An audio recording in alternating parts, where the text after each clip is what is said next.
மதுரைக்கு செய்யோன் தொடக்க விழாவுக்காக வந்திருக்கேன். நான் எப்ப மதுரைக்கு வந்தாலும் இந்த அன்பு சூழ்ந்துகிட்டே இருக்கு. சந்தோஷம். அரசியல் தலைமையில் இருக்கிறவங்க உங்களுடைய பார்வைக்கு எப்படி இருக்கு?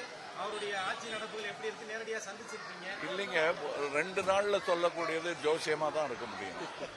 6 நாள்ல சொல்லக்கூடியது அப்படிதான் இருக்க முடியும்.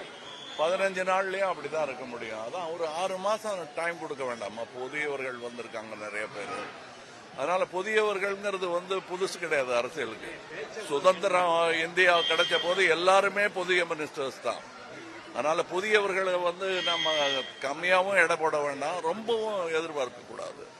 என்ன நடக்குமோங்கிறத பார்த்துக்கிட்டு நீங்க தானே ஓட்டு போட்டீங்க, நீங்க தான் அது நல்லபடியா நடக்குதாங்கிறது நீங்க தான் கவனிக்கணும். நாங்களும் கண்காணிக்கிறோம். திராவிட கட்சிகள் இல்லாத ஒரு புதிய ஆட்சியை கொண்டிருக்காரு. தமிழ்நாட்டில இருந்து தமிழ் பேசுற ஒருத்தர் கட்சி ஆரம்பிச்சா அது பேர் திராவிட கட்சி தான் என்ன பொறுத்தவரையில.